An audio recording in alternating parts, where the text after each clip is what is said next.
I'm delighted to formally welcome everyone to today's Call Centre Helper webinar on 7 clever ways to transform the contact centre. I'm absolutely delighted to be joined by Jim Oldroyd of Bread and Butter Learning Solutions. Jim, would you like to introduce yourself to everyone? Hi everyone, thanks Megan. I'm Jim Oldroyd. I'm the owner and founder of Bread and Butter Learning Solutions. I've been in training, learning and development for the last 18 years, started out as a call centre agent and ended up over the last few years as head of L&D for a couple of companies. I did 12 months ago to set up on my own, and we've been working with contact centres ever since I started. And whether they've been contact centre environment as part of the SLT or as a head of department, having the contact centre as one of my biggest customers. So call centres, contact centres, all that experience, has been with me from my career since day one. So nice to meet you all. Amazing. Well, lovely to have you with us today, Jim. And we're also joined by Jason Griffin from Five9. Jason, would you like to introduce yourself to everyone? Sure, Megan. Yeah, not a problem. I'm Jason Griffin, a principal solution consultant here at Five9. Where I started is actually a bit like Jim. Actually, I was on the phone. We kind of took a different path, so I kind of went more down the technology side of the house, where I then ended up. When I was on the phone, I ended up as a team leader, a QA, a QM, a dialer manager, and then head of contact center at Barclays Bank before I came vendor side. And now, as a solution consultant, I kind of go in and work out what the requirements are for a customer to try and match them against the solution set that will then empower that company to move forward. So it's a delight to be here today and be back on another webinar with yourself, Megan. So thank you for the invite and thank you for getting me involved. Very welcome, and it's great to have you with us today. And I'm Megan Jones, editor at Call Centre Helper magazine, and I'm going to be your webinar host for today. So before we get started, just a quick bit of housekeeping. If you'd like to join the discussion in the chat room, you can do so by clicking the chat icon at the bottom of the screen. A replay and slides of today's webinar will be available later on this afternoon at www.callcenterhelper.com/articles/recorded webinars. And we will be giving out a gift card with the best tip today. So if you'd like to put your questions and tips into the chat room using #question, #tip, we'll be coming to those later on in the webinar.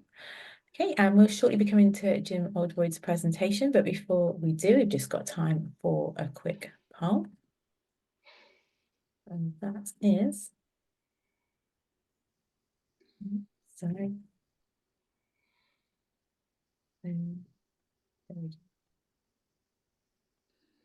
Everyone should be able to see that now.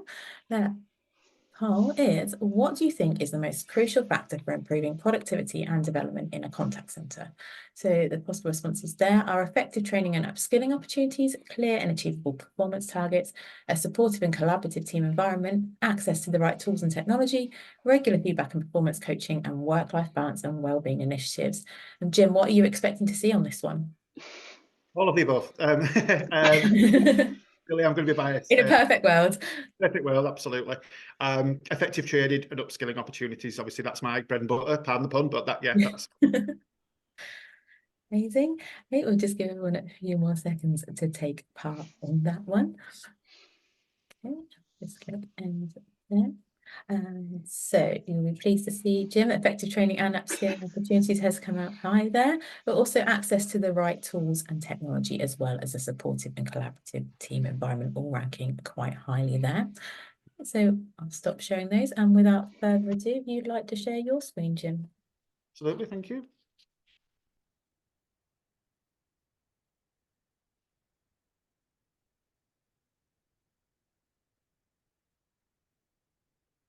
So it's just on go slow at the moment, but we're just about there.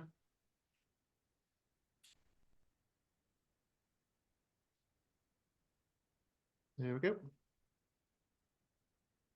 you see the screen, everyone? Yes, amazing. Hi everyone, thanks again for inviting me today. So I'm going to be looking at 3 clever ways to transform a contact centre. Now, as I mentioned, I'm from the L&D world, so I'm not going to be talking about anything technical. I'm all about that softness. I'm all about those soft skills and how to really kind of wrap your arms around your teams and your departments. So I'm just going to start off really talking about contact centre life As I mentioned at the beginning, I've started out on the phones. You know, my very first gig was with a call centre just after finishing uni. So I know what it's like to work in a contact centre. And obviously I've worked in them throughout as a leader, and also as them having as one of my biggest stakeholders. So I've always dipped my toe in contact centres. I've always enjoyed working in contact centres because I like the buzz and the environment and the kind of the agility that goes along with it. But I appreciate that it can be incredibly hard. You know, it's hard for many different reasons. It can be stressful. You know, the amount of calls coming in can be quite repetitive. I think some of the KPIs and some of the governance can be quite strict. You tend to have quite a lot of, you know, turnover of staff. Things such as shift work, you know, can cause a real struggle with work-life balance. They often can come with very little reward or recognition.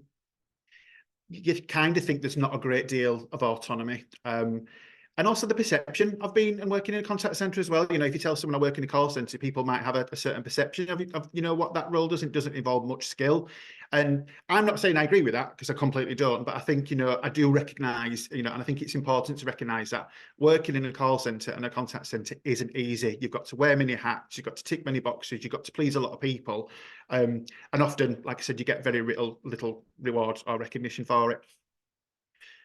That said, I do think genuinely that the contact centre is the heart of any business. I think they are the customer centric area. They are the customer facing area. They're usually the first point of access when it comes to representing your brand. And I think a lot of businesses, you know, still to this day don't realise that, you know, if they're launching products or services or games or what have you, they very little, you know, have time to let the customer facing areas know, you know, what they're launching. So all this marketing, all the money they're spending, all these fabulous products, you know, can absolutely be a complete waste of time if they're not sharing with the customer facing areas, because they're the ones who are going to get the noise. So I genuinely do feel that the contact centres are the beating heart of any business. And that's why I'm really passionate about, you know, working with those areas and those businesses, and why I've kind of stayed in that industry throughout my career. The things that I'm going to talk to you today are three kind of key areas, and I'm going to not lie to you, L&D is certainly one of them, so a little bit of a heads up there, surprise, surprise. But the three key areas that I'm going to look at is hopefully going to help, you know, boost morale and satisfaction within the contact centres. They're going to help improve staff retention. They're going to enhance productivity and efficiencies as well. Hopefully create cultures of learning and improvement. And I've been there, I've seen that it can happen, trust me. Support wellbeing overall, which is incredibly important. You know, you want to make sure that you're looking after your staff, you know, and their wellbeing and their mental health as well overall. And ultimately, we're doing all this because we want to make sure that the customers are happy, as we've all been discussing, and make sure those customer satisfaction scores are getting higher and as high as they can be, really.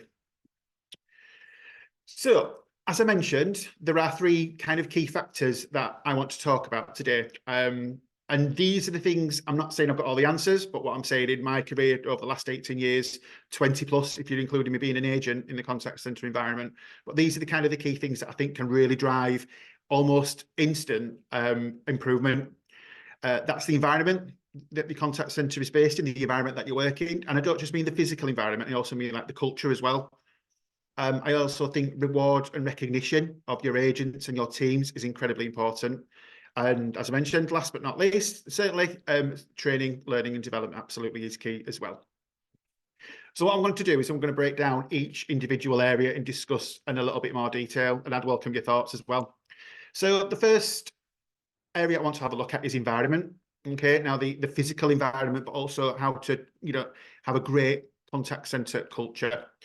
I think contact centres are renowned for, you know, being quite vibrant, quite buzzy, you know, lots going on, lots of energy. And I've worked in places where, you know, certainly in industries where they've kind of said, you know, be loud, be proud, be heard kind of thing. Just go out there and absolutely, you know, enjoy working in the role, because as I mentioned, it can be quite hard at times. So when it comes to the environment, here's just a few things that I've learned over the years that I think have really worked. And as I mentioned, I don't have all the answers. This is not an exhaustive list. It's just kind of things that I thought I've been part of, and I've also kind of enjoyed over the years and observed it working. So the first thing is turn work into fun, gamify it. However you can make, the environment a fun environment to be in, absolutely do so. Just embrace it, just think blue sky and just have fun, because people are more engaged when they have fun. They learn more when they have fun. The customer experience is going to be more, fun if your call center agents are engaged. That can include things like theme days. There's always something going on, for Christmas, Easter, Halloween's coming up shortly. You can have things like superhero days, if a big movie's coming out. There's so many things you could do. Again, the sky's the limit. And again, just embrace it. Having things like music on in the background, a different channel every day to make sure everyone's accommodated. You might have a bit of, dance music on one day. You might have a little bit of classic FM on the other day. You don't know. Just mix it up a little bit so everyone kind of interested. One thing I've learned over the years, and still to this day it surprises me, is sweets and treats. Everybody loves the sweet. Everybody loves a little chocolate bar or a penny chew, and you'd be surprised at, giving away, free sweets a couple of times a day, or even a week, it really lifts up the, the environment. I used to have a sweet trolley, one roll, and I would go around in the morning and in an afternoon, like the lady of Harry Potter, anything from the trolley dear, kind of going, and people would just love it because it's just a bit of fun. People feel like they, loved a little bit, and also it's a sweet treat, so it's keeping them energized.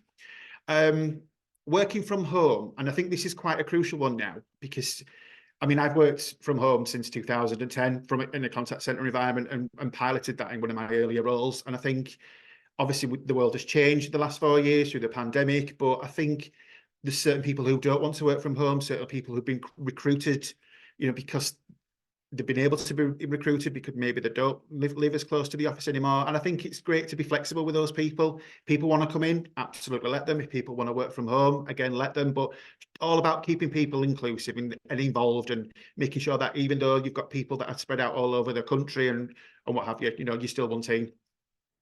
Food, a massive capital letter. Food is a biggie, and again, a really, a cheap way of really drumming up engagement. Again, like I said, with the theme days, we've got Bake Off on at the moment. You've got, Halloween coming up. It's a really great way to unify people. Contact centers are often really mixed and diverse, culturally. And I think it's a great way to share, your own special recipes and, or bring some kind of like, extra food in, just to kind of, again, unify people. And, everyone loves food, don't they, at the end of the day. Incentives, again, incentivizing, people for doing great work. Again, it's not just about being top of the class all the time. It's all about actually people who've taken those little steps. It might be someone who's been here for the first month, or it might be just rewarding someone just for the sake of it. Let's just have a quiz today. And, again, that makes a lot of difference. Again, quizzes and energizers kind of ties in with that. And again, you can, have things like wellness initiatives. I've gone to the place where I had the trolley, actually. We used to have Tai Chi on a Thursday lunchtime. You weren't getting sweaty or anything like that. You were just relaxing. You were just having some really kind of time out, learning something new, obviously, which is important. But again, it's just a different way that you can kind of tune out for the work for half an hour to an hour and just kind of like warm yourself up for the rest of the day. And I think one final thing on this point is, even if there's any managers on the call and what have you, it's not your responsibility to do everything. Get your teams involved, get them to do the task. They can do a lot of this. Don't feel that you have to do everything yourself. And if you're getting them involved, you're really going to create a lot of engagement from them, and they want to be involved. And that's what I've kind of found over the years when it comes to the environment. Moving on, recognition. Quite a few similar themes here, but I think there's kind of a few that I want to draw out and discuss in a bit more detail. Again, we mentioned about gamification, so having like leaderboards for people who are doing great, the best improved. And again, just those little wins, I think that are really important. Communication is absolutely key when it comes to, things like this, weekly huddles and briefings. We mentioned, at the top of the hour, I think, people talking about having that knowledge when you're speaking to a contact center agent. If they haven't got that knowledge and there's a gap, then, the service can call down very quickly. 360 feedback is a great way of kind of like drumming up kind of recognition. Things such as suggestion boxes, you said we did, is a quick way of showing, actually, you said you wanted this and we've done this for you. And that, again, that gives you confidence in your teams. Again, not just about you being a manager, peer-to-peer recognition. So things such as awards, your team's recognizing themselves for hard work, for, doing something different and outside the box. And I think it's also really important that not everybody likes to be the center of attention. You know, some people like to come in, do a good job, and go home knowing that they've had a great working day and they're satisfied. And I think you don't have to give them a round of applause, put them on the wall. You can just go and have that discreet conversation and just say, job well done. I'm really, really pleased with you. And again, that will mean the world. Again, your milestones, your birthdays, your celebration. And I think achieving of personal goals, you know, someone might have done the first 50 tickets, or someone might have been here for 1 month exactly, or, you know, again, it's recognizing the kind of the little things that can mean the biggest in a lot of ways. You'd be really surprised. The last thing I want to touch upon here as well is you might not have heard of a guy called Frederick Herzberg, and he did a lot in a very celebrated author, wrote several books and papers over the years and worked around the world looking at what he called these motivational factors. And this is a little picture of him here. Now, what Frederick Herzberg did was went to different workplaces around the world, you know, looked at different industries, different cultures, and he found that there were 7 different factors that motivated us to get out of bed every morning and go to work. And these were, you've got advancement, so opportunities for promotion, for higher status, the work itself, people actually like their job, what they do, those daily tasks involved. Achievement, so that sense of having a really great day, I've achieved my targets, I've walked on thinking I've had a really productive, good day today. Responsibility, so giving extra responsibility and empowered to make more decision, extra projects, that kind of stuff. Growth, so not necessarily about advancement, but growing personally, so extra personal development, extra learning, things that, you know, you're personally growing yourself. Recognition, obviously important in this section, so being given praise, rewards, and recognised when you've achieved goals. And of course, we don't go to work for free, do we? We like to get paid. So obviously things such as salaries, your wages, your bonuses, etc. Now, the reason why I mention this is because knowing these 7 key factors is a really great way to kind of understand your individuals and your team's motivation, what out of these 7 really motivates them. And it's a really good coaching tool to sit with each individual and say, right, out of these 7, rank your number 1 to number 7. So is salary number 1 to you? Is it recognition? Is it growth? And then rank them 1 to 7. And that can really drum up everything I've just mentioned about the recognition space around, yeah, this person doesn't necessarily want a big salary or a big bonus. They just want to come do a good job and go home. Or they might want, you know, to grow and learn new skills. So a quick and easy tool for you to use. And I've used it over the years. I still use it to this day. And I think it's really powerful and simple. Last but not least, obviously, training and development. So just going to have a look at some key areas as well where I think training and development can really change and have a positive impact on a contact centre. Number 1, absolutely, induction and onboarding. You know, if that's not done right, you know, you've tripped up at the first hurdle. So making sure that your staff have got all they need to know when they log on to have that first call, chat, email with a customer, and they've got all the right information, or at least can access it. Again, regular updates on changes, making sure that there's no gaps, making sure that there's no failures in knowledge, making sure that everything that changes within the business that's relevant to those agents, they're aware of it and upfront and got all that information at hand. Using your customer feedback for training, I think it's really important. You know, a lot of businesses now have areas where they want customer feedback, and absolutely, there's no point in customers giving us that feedback if we're not going to do anything with it. And I think it's really key for training material and making sure that we're on top of feedback. So that might change in policies, processes, how we speak to customers, and all that other good stuff. Recognising individuals if they want to develop, I think that's a really key thing. And obviously, you know, L&D can really drive continuous improvement with any business, and a business will be stagnant if it doesn't want to continuously improve. Blended learning, again, is a great way of, you know, improving a contact centre in terms of its learning culture.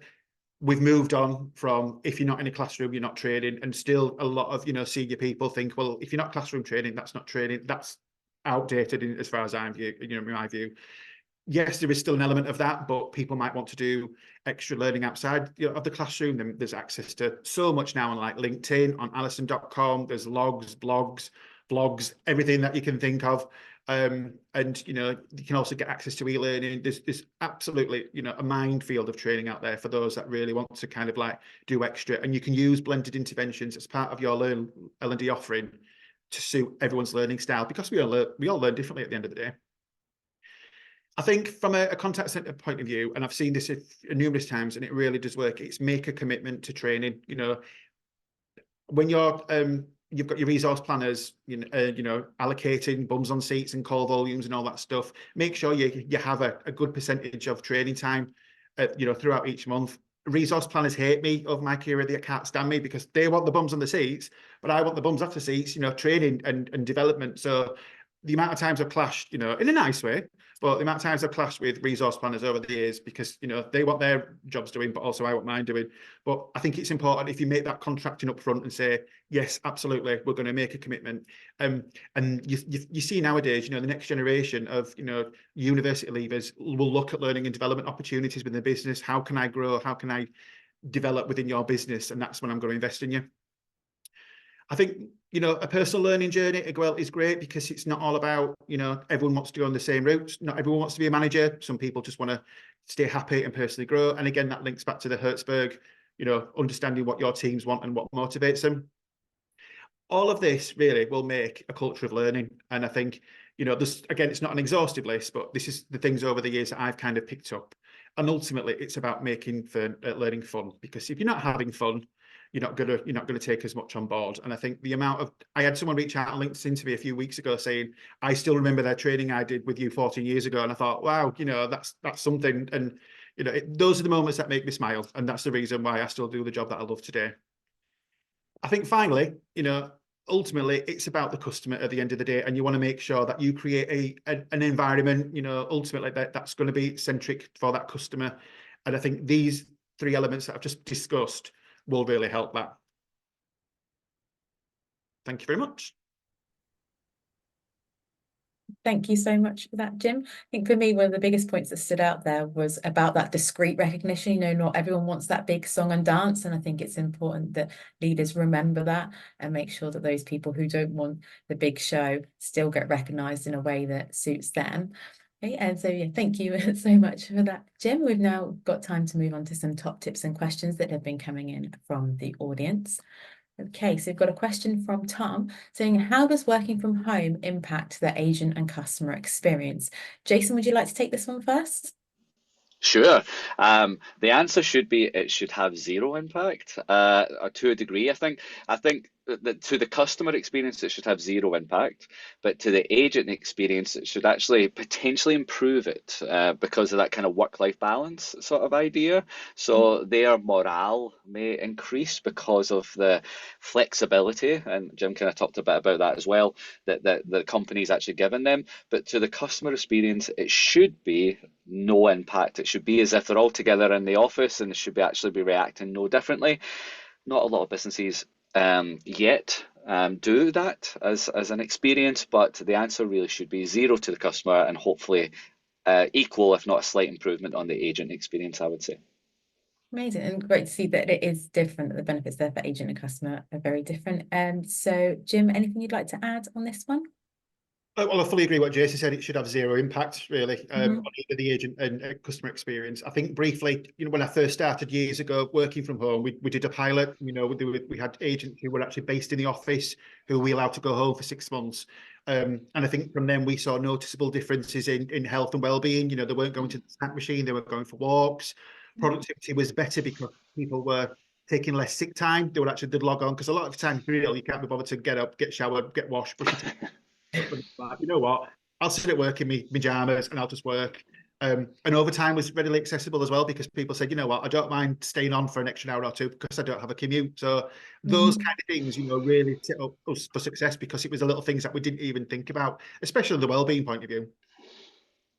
And would you say there's a lot of value in doing a pilot then, if anyone's on the fence or wants to experiment a bit with this, to run a pilot with a small group of people first and see what happens? 100%, yeah. I mean, there's so many things that you would need to think about. Like we'd say, making people have got the right equipment, make people sure they've got a space where they can work without distraction, and to understand how their manager can coach and give feedback effectively in a remote environment, and what that would look like if they were to come into the office regularly. But 100%, I would definitely suggest a pilot. We were really surprised by the positive findings by it, and we had very little negatives, if I'm honest. A brilliant question, Tom. We've had another one come in from Louise. Can systems performance at home impact both experiences? Jason, one for you. Absolutely. Yeah, I Opinion. think it's an opinion, and I agree with it. So it kind of runs the same way that we're just talking about there. It should, well, for me, it should. We said zero impact on the customer ideally, but for the agent, it should have a better experience. But then thinking further, if the agent feels better about it, then maybe they'll give a better customer experience to that customer. So maybe the experience could even improve for the customer as well. So from that side of the house, so yeah, I think it just backs up what we've been talking about, and I completely agree with that opinion Louise has shared. Mm. Definitely an interesting observation there. And moving on to a question from Mark. So I've read some recent reports about consumers being concerned about security if they know the agent they're talking to is working from home. What are your thoughts on this? Jason, did you want to take this one first? Sure. So there's a lot of things that we can look at when it comes to the security side of the house, right? And it is a real thing. I agree, Mark, that security is at risk here. But there's things you can do with technology, whether they're in the office or at home, where you can remove that legality worry, whether it's letting a system do automatic payments rather than the agent doing that, restricting access to certain areas within your technology, i.e. they can't see customers' bank details and etc. Because they're the big things really with security that you worry about. But they shouldn't be different to where they reside. Just because they're in the office doesn't mean they can't still write things down in a notepad and leave the business with it. Yes, they probably don't have to look over their shoulder as much because they're at home, but it shouldn't be thought of as any different just because they're at home as what they're in the office. So whatever protections you have in office, you would have the same for out of office. So I wouldn't see them any differently, and any technology changes you do internally in their contact center would be the same as if they work from home. But yes, there is technology there to kind of hide things and remove things and add automation where needed to cover it. Amazing. And Jim, how does this factor in with training? Should this be part of the core training from a security angle so agents know what's expected of them, and that also goes some way to reassuring consumers? Absolutely. I mean, I've done a lot of training in this space over the years. I think, if a little bit like what Jason said, it's having the right technology in place is key. But I think, if someone were to go down that route of writing things down, they could do it in the office, they could do it at home, it wouldn't make any difference. But I think making sure that you've done the right thing and bringing to work real life examples of what it means to, what a data breach is. It's not just about writing things down. It's, you might be in a pub and telling your friends about things like, what you've experienced. It's not just about leaving it in the office space as well. But you've got to 100% make sure that you're comfortable with, I suppose the mandatory training aspect, but also bringing it to life, to real life examples. It's not just about ticking a box for me. Agree. Well, brilliant question, Mark. That's gone some way to answering it. So I've had a tip come in from Andrew, said, my agents are 100% remote and have been for 4 years. We've actually seen an increase in productivity and quality as well as more of a cohesive team. Jason, is this the sort of results you typically see from remote working teams? Definitely. I think Jim kind of talked about it as well. You kind of see that it's trying to match the agent's work-life balance. I think you have to also understand that not every agent wants to do the same thing. Some agents do like to come to the office too, but if you do have the agent set that are happy to work from home, as long as they're in the environment that they want to work within, typically it's at home, but some people do like to come to the office as well, and you're matching that, then you're working against their wants and requirements. And we all are human beings, right? We just like things that we want to happen, and we do better when that happens. I know it sounds very simplistic, but that's what happens, right? So, and I think that's what you're seeing here, Andra, is that your agents are increasing these, and I think a few other comments have been made about this too. You will see increase there because you're matching what your agent needed as a human, and that's why they're happy and feel involved and part of the team, and you're actioning their wants and requirements, and that's why they'll feel happier to increase these things. Fantastic. And what about the people who don't like a remote working strategy? They're basically in the wrong business and they need to move on, or is that a conversation to have with their team leader about how that can be adjusted to suit them? Well, because and I kind of going to go into it a little bit in my webinar slot as well, but and I kind of commented in the last comment as well. There shouldn't really be a difference for the working at home and in office for the actual technology or the way they work or what access to systems they have and etc. So It depends on what your business wants. Some businesses are removing the brick and mortar that they had before in an actual building, and getting removed from that because of the COVID stuff that happened. So it depends what the business actually wants to do. I do get it as well, but I guess everyone should just understand that we can keep it consistent irrespective of where they are, and then you can then match what the agent wants. So hopefully, if they want to come into the office, the business will do that. But if not, yeah, they might have to look elsewhere. But that they should know that going into that, I would assume. Well, it sounds like very good timing that we're shortly coming to your webinar presentation. So before we do, we've got time for a quick poll then, and that is, does your organisation,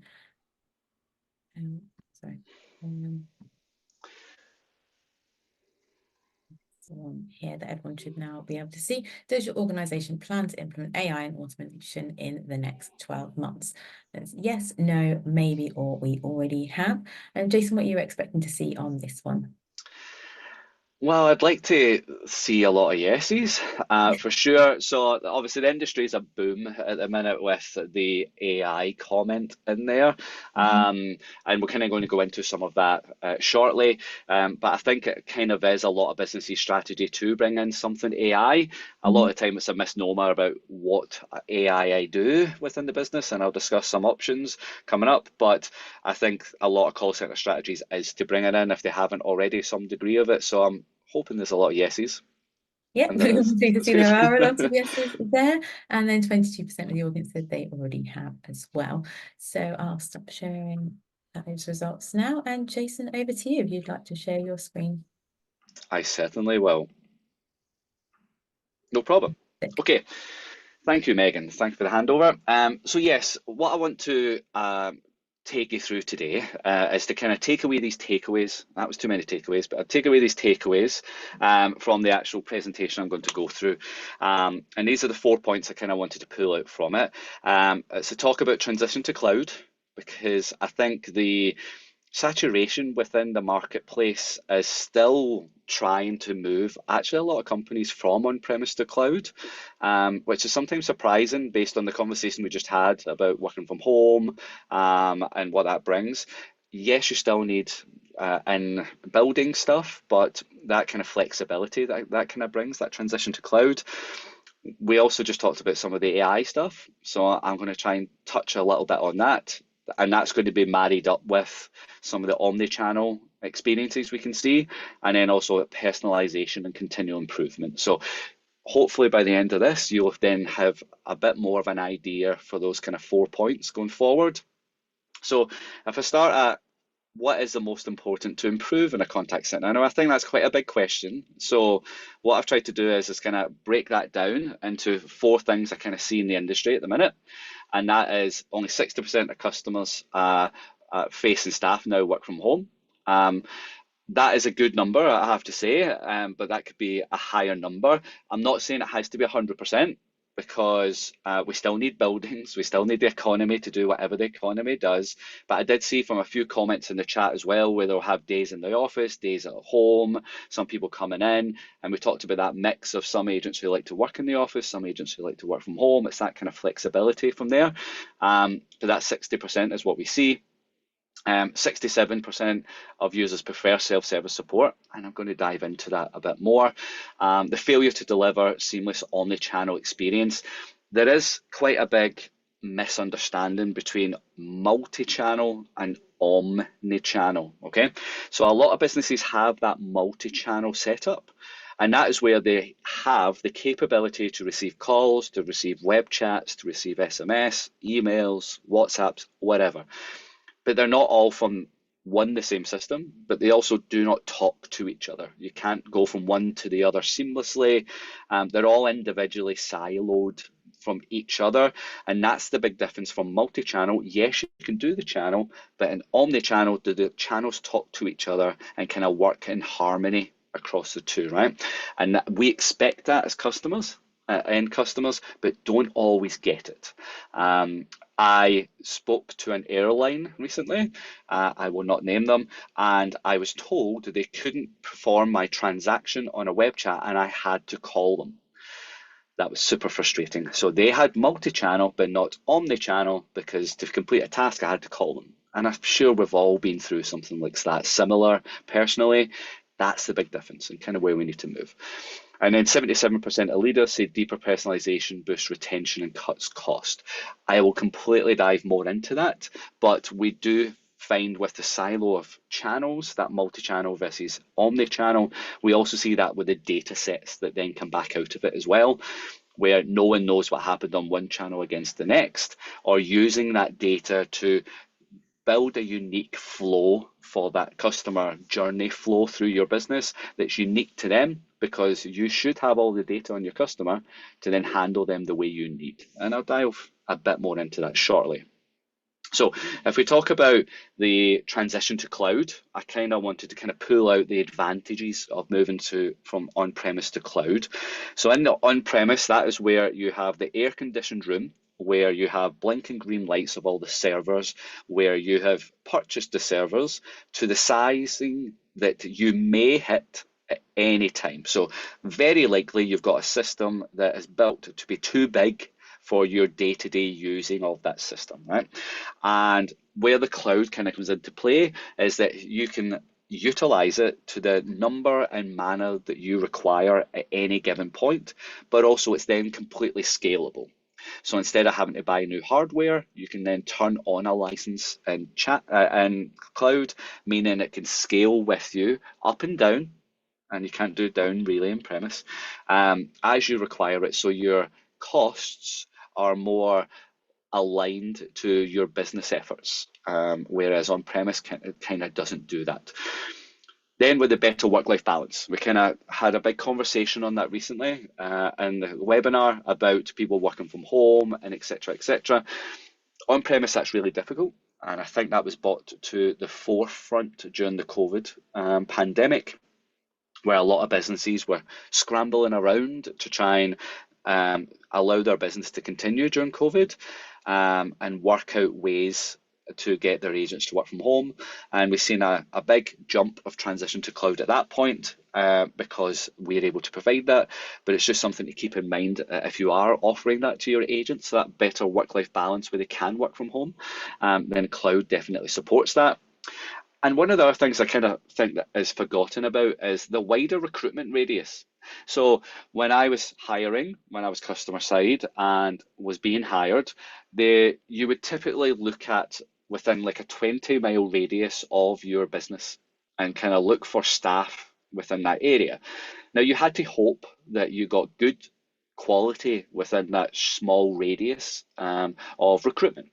And then hopefully you don't oversaturate it, and etc. etc. You keep your retention rates high so you don't have to replace. So that 20-mile radius actually isn't that big when it comes to it. Whereas when you move to cloud and allow the capability to work from home, really your recruitment radius exponentially increases to allow you to hire really anyone from anywhere to actually work for your business. So then this allows you to achieve more quality to actually come into your business, be more stringent around who you hire and why you hire them, because you have a bigger pool to play in, because that pool is not 20 miles anymore. It is whatever geographic that you're happy with to go forward. And then lastly is the communication channels. A lot of times with on-premise, it was very difficult to bolt on, and it always felt like a bolt on other channels into it. So whether I wanted to add in chat or email or SMS, it always felt very, very cumbersome and very expensive really to kind of add that on. Whereas when you are in the cloud, it's very easy for systems to be able to turn on and turn off parts of the solution set, communication solution set, that you do and do not use. So it kind of adds that kind of flexibility even for a business as well as it does for the work-life balance of your agent. So I always like to kind of start there to kind of, if you're not in cloud yet, I think it should be an objective for your business to do that. And that's kind of one of the ways that I wanted to jump on straight away. The next is AI. And I did mention we'd go into that. So one of the things I kind of find in the industry as well is the misunderstanding of AI. So, and I do this actually as part of my own diet as well, as where I'm going to go with this, and it'll make sense in a minute, is the way I look at eating better. I don't look at what I remove from my diet. It's more about what I can increase. and what I can add to it. So can I add something else to this meal that then makes it more nutritious, more filling, more whatever, right? And AI is the same way, right? In the industry, people just think about what AI is going to remove from the business. I'm going to lose agents. I'm going to take heads away. Machines are going to take over the world, like Terminator, whatever, right? Everyone always thinks about AI as about a removal. AI is not about a removal. AI is about an addition. Okay, they work in harmony with the agents because it's adding a capability that benefits both the customer and the agent. So if you think of AI as a remover, then please try and change your thought process into what AI can add to the business. Okay, and I kind of try and break this down into 3 sections within here: what it can do for me pre-agent involvement, during agent involvement, and post-agent involvement. So I'm going to try and break the AI down into these sections, which will cover kind of the 3 other points that I mentioned at the beginning. So I always think of any customer interaction with your business, them coming in as a traffic jam. Just think of it as a massive traffic jam, okay? And what you want to do is try and remove cars from that traffic jam so that people who are traveling further, which would be people who have to speak to an agent, so they're traveling further, are not in the traffic jam with people who can take avenues off the motorway because they can be self-served. And in the end up, you remove the traffic jam because everyone's been handled the way they need to be handled for the people who can kind of leave the road quicker because they just need self-serviced, whereas the ones that have to stay on the road and go to the end point of an agent, they get handled much quicker because they're not in that traffic jam. And that's what the AI can do here. It can add that capability here. So I tried to put this graphic together to kind of show that AI comes into play, and we call it our virtual agent, where it can take away those repetitive, mundane tasks.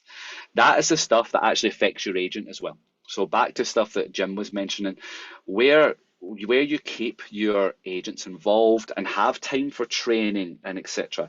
is to ensure that they have that interaction with a customer who needs them and has that empathy. And I think someone commented in the chat as well about empathy earlier.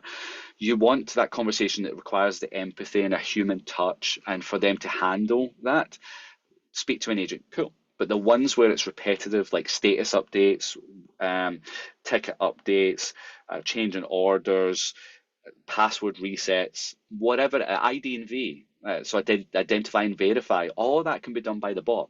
So then it removes the capability of needing the agent to do it, but it also means that they can leave the queue because they're not in it anymore because they've been self-served. So that's a good way to kind of think about how that pre-agent can kind of look within the platform itself. And then, and it's actually quite funny that a lot of the time in the industry as well, we see that people do put in chatbots and voice bots and these sort of things now, but they don't think about that handover from pre-agent to during agent. Okay, so we've all had this, I'm sure, where you speak to a voice bot or a web chatbot and it answers your question, sure, but then when you say I want to speak to an agent or I want to chat with an agent, that agent has no clue what's happened prior. Okay, and that's where we see here that 86% of customers are willing to use self-service, but 15% of them only have confidence in the chatbot tools. This is because it might not answer the question for them, and I think that's fine. If the chatbot does or doesn't, or the voice bot does or doesn't answer it, ideally it does. But if it's handled well, where it passes off to the agent, and the agent then can pick up from where the chatbot or voice bot left off, that's still the same journey to the customer, and it feels like it's a good handoff from one to the other.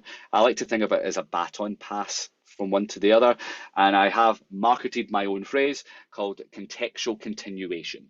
So the context of the pre-agent is then handed over to the during agent section. So then that chatbot, voice bot is going, I've done what I can with this. I've hopefully answered them, but they still want to speak to you. Fine, it needs a human touch, so I'll bring it through to you, the agent, and here is everything that's happened on that interaction. Irrespective of channel, they should always know what happened prior. Okay, now we move into the during agent side of the house. So they receive all that information, from the chatbot, voice bot, to say, this is what happened, this is how it went, this is the information we discussed, okay? And again, this is all addition. Remember, nothing removed here. This is all add-on stuff. What can happen for the agent themselves is, Jim mentioned this about training and knowledge and etc. for those agents. A lot of the time, and I really like the comment that people look down on call center agents, and it drives me insane because I was one at one point. It's a difficult job. You have to be a jack of all trades and master of them all, right? As a call center agent. So it's very difficult to do. So what you can look at is in the technology side of the house to add into this AI side in the during agent section is AI can actually listen to the call live. So it can transcribe the call live as the call is happening. Okay, and while that call is happening live, it can actually guide the agent on what to say next. So based on the conversation, whether they go down a route of, say, pensions, or go down a route of loans, or they go down a route of complaints, or open up a new ticket of an issue, whatever, the system could guide the agent to say, here's the process to follow to do that task that they have just asked for live on the call. And you can the AI can work together with you as a business to work out what tasks you want completed based on how the conversation is going and etc. while the call is going live. We see this as a really impactful way of marrying up the learnings that Jim is talking about, but also having the system to guide them, like a pointer system, to say, remember, this is a process to follow, so they're not having to scramble around looking for the answers. I always think about the Friends show, and Phoebe Buffay is in a contact center, I think selling printer paper or printer ink, and she calls a customer who is not having a good day, for anyone who remembers, and she couldn't find the question in the booklet to try and remember what to say. This here would remove any need for that and actually provide to the agent live, based on that conversation's going, the guidance to say next. The other thing that the AI can do is actually summarize the call. We find in a lot of businesses that agents actually spend a lot of time in after call work, or wrap up time is what I call it, where the agent is writing down a bunch of notes about that interaction, how it went, where did it go, what questions did they ask, etc., etc. Now, the AI system itself could do that. It takes the transcript of the call, because it's transcribed it. It then goes, okay, let me assess that transcript and I will summarize that interaction itself. And the great thing is you can actually play around with that summarization. So you can make it consistent, so it stays the same for every single call in there. So you're getting the same answer, the same summarization template for every single call that's happened or interaction that's happened. But also you can tell the AI to put in other things like what was the customer sentiment on it, what was the topic type, and what was the key takeaways from this call that happened. You can get the system to do that. Some things your agent probably didn't think of, but the system could do that because you're asking the AI to set it up that way. So that's on the during agent side.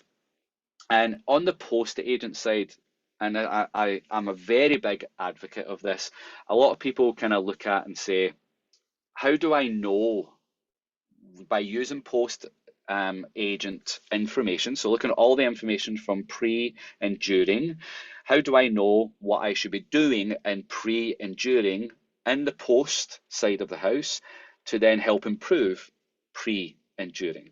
And I have shouted about this from rooftops prior to now, and I'll continue to do it until I have no breath left. I'm a very big advocate of mystery shopping. So much, okay? We used to do this quite a lot when I was at Barclays, and I was at a few outsourcers and debt collectors as well. You can have all the data in the world, sure, and it can point you in all these directions on where improvements can be done from the data from pre and during agent interaction, but you get so much more by just going through the journey yourself. Call your business, be a mystery shopper, go through your web chat, go through your email, go through your SMS, see what it's like being a customer. Don't let your team know you're doing it. Create yourself a fake customer. I always use Barry Allen, who's my customer. Barry Allen's the Flash, and I'm a massive superhero geek. So if you knew Barry Allen's the Flash, then well done to you and welcome to the team. But I would create myself in the CRM, ticketing system, ERP, data warehouse, whatever your data structure is. So the agents didn't know it was me, and I would call in and go through the system itself. You add more backing to your ideas, and it helps point you in the right direction as well by actually doing it yourself. So please, please, please try and include regular mystery shopping. It could be once a month, once a quarter, once a half year, or even just once a year. But please have you or your team or both do some mystery shopping, because I'm a very big advocate of it. But you can also use technology for this. So again, another area that AI can come into play is, I still think you should do the mystery shopping, right? I'm not coming away from that, but you can kind of marry it with what the AI can do. So what the AI is doing, we mentioned, it's going to listen to the call. It's going to take information from the voice bot or chat bot. It's going to listen to the call. It's going to transcribe it. It's going to do some summaries. It's going to do some guidance. But what can it do with that information it's got? And what if you could actually find out the top reasons your customer are calling you? Or why am I seeing a sudden uptake in a particular interaction? Or uncovered topics drives negative sentiment. These sort of things that you kind of want to understand from the actual platform itself and that customer journey. What data can the AI give me out from what pre and during I've been doing, so then I can resolve and improve and etc. Going forward. And AI can actually spit that out for you.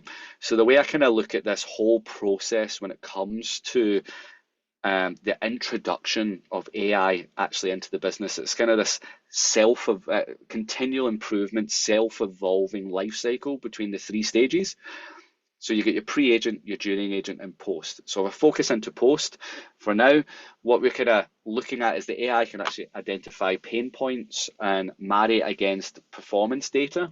So what it can do is to say, this topic was about X, and if I match that topic that's been happening against your call center metrics like handle time, talk time, and wrap-up time, as an example, then it has an impact score.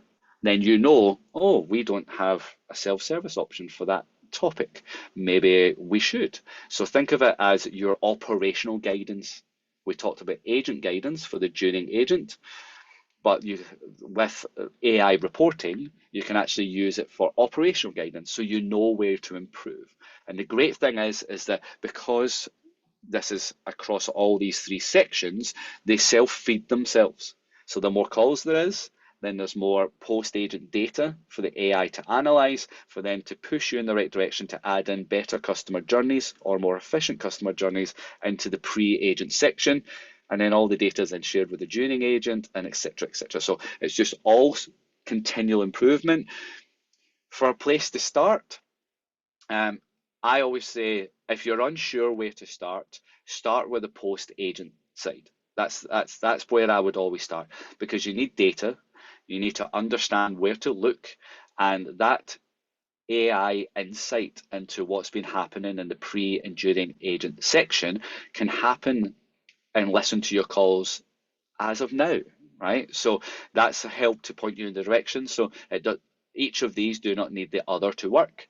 But if someone was asking where to start, I would say start post agent, look at your data, see what topics have been said, look at their impacts, look at the AI reporting that can be done, and see where you should focus on first to try and bring into the pre and during agent sections, where you can then affect the impact that's happening on those topics today.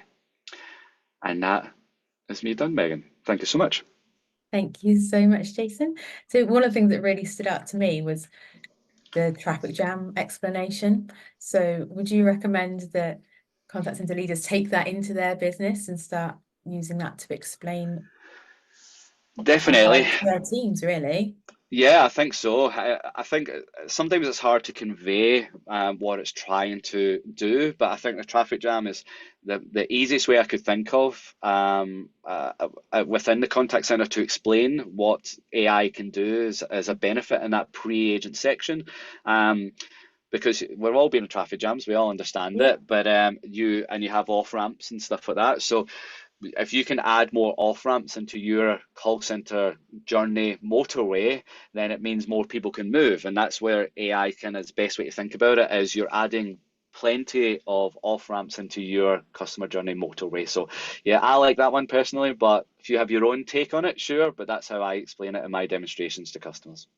I think it's absolutely brilliant. And we've just had another poll pop up now. And would you like to see a demonstration of the Five9 solution? And while people take part in that, I believe, Jason, you've got an event coming up. We certainly do, yes. So, and I would say sunny Barcelona, but I guess it's always sunny compared to where I am in Glasgow. So, in Barcelona, we have our customer experience summit, and there we're kind of looking at kind of 5 topics that people kind of get from it, where they can discover cutting-edge AI innovations. I think that's kind of clear from the webinar we went through. Enhance customer and engagement strategies, empower your CX teams, stay ahead of the industry trends, and build valuable connections. And that's kind of where all of our US team kind of come across. They talk about everything that's happening in the industry and how Five9's helping it. And then we actually do invite all of our reseller partners, all of our customers and prospects there. So it's a good environment to meet other people who use Five9, hear what we're all saying about it, and it's kind of a good mix of understanding what's going on, who uses this, and it's in Barcelona, so that always helps as well, right? So if you are free and you can pop along, that would be great. I definitely highly recommend it to kind of get more information from what's going on. Amazing. And for anyone who is interested, there is a QR code on the screen now if you'd like to scan it. There should also be a link coming up soon in the chat room for more information. Thank you so much for that, Jason. We've just got time for a few more top tips and questions from the audience. We've had a question coming in from Carl. Then what would you suggest? My team are concerned whenever the discussion of AI in our contact center comes up, as they're all convinced they will be replaced despite reassurance that AI will be implemented to help them. So do you want to take this one first, Jason? Yes, I understand it, Carl. I really do. I think they have to see the output, right? So I think the proof is in the pudding in this one. They have to be shown what advantages it will bring to them. And I think it's even something Jim mentioned. It's to kind of bring them along in that journey as well. I think if you just turn up and go, right, this product or this solution is being turned on tomorrow, you've had no involvement, you've not seen any of the outputs or what it's going to look like, then they are going to be very apprehensive, as we all would with any change we're not aware of coming, right? So I think allocate a couple of people or full teams or whatever. I've done tons of demonstrations to agent teams where I've went in and showed them the actual platform from us and showed them the benefits that would come from it. So even look at that as well from who your AI supplier is, if it's us or someone else. Get them involved, the agents, so they can kind of ease their trepidation from the change. But I say it's all about internal messaging and also what companies like myself could do to kind of help you alleviate that fear. So it's all about taking the agents on that journey with you. And Jim, is there anything else you'd like to add here? Yeah, I think from an L&D point of view as well, there's been a lot of nervousness around AI coming in and training teams being replaced, L&D consultants like myself being replaced. And I think, just to go back to what Jason said a few minutes ago, AI should be used to enhance, the offering. It's not there to replace, it's there to make things better, to finesse things, and I use AI, in quite a lot of my marketing. I use it sometimes to finesse some of the training material if I've got a bit of a gap that I'm not sure about. It's there as a tool to enhance things, in my view. And interestingly enough, I was speaking to a client a few weeks back, and they were asking me about, what my impression of AI is and my thoughts were, and that's what I said exactly that. I said, I don't think it's there to replace. I think obviously when something new comes along, there is a lot of nervousness because you don't fully understand it, but I don't think Skynet's here just yet. Excellent question, Carl. And moving on to the next question, we've got, how do you convince your DPO to give their okay for call listening and transcripts when very sensitive customer data is being processed during the interaction? One for you, Jason? Yeah, that's a great question. So the great thing is that because of the linkage between, and I'm going to go a bit technical here, so apologies for everyone, where you can actually, it's not It's immediate, but not super immediate. So the actual transcription of the call itself. So what you can do within the connection between the call and the transcript happening, you can actually build in safeguards to ensure that when it's seeing certain sensitive information being said, it redacts it. So a great example of that is, say, credit card information. So the customer will say credit card information, the 16 digits. The system will pick up that 16 digits are now being said, and it will make sure that it doesn't put that in the transcription. That can be done in there. And then there's post redaction as well. So there's a difference between things happening in transit and at rest for security. Again, way technical, but we can do post redaction as well in the system. So there is some live redaction, but there's also post redaction as well. But we do, if it was us you want to talk to about that, we do have a full white paper that we can happily talk through in total with, if needed, with any security team. But the big businesses are doing it. So a lot of businesses like ourselves have passed those security protocols, but that's typically how that works. Yeah, thank you for giving such a detailed response there, Jason. And No that's all we've got time for. So in 1 or 2 words, if you'd like to put into today's chat room, what did you like best about the webinar?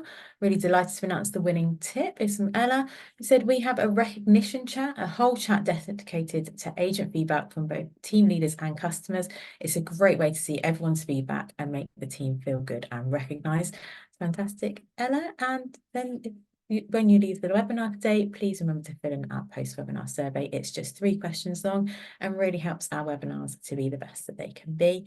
And just a reminder that the replay and slides will be available later this afternoon on www.callcenterhub.com/articles/recorded webinars. And we've got some next webinars coming up in the series as well before Christmas. So we've got innovations that make the contact center better coming up at the end of October, and creating great customer relationships coming up in November. So take a moment to register for those. And all that's left to say is a massive thank you to our speakers for today. Thank you, Jim. Thank you. Thank you for having me. And thank you so much, Jason. Thank you so much, Megan. And thank you everyone for joining us. Goodbye.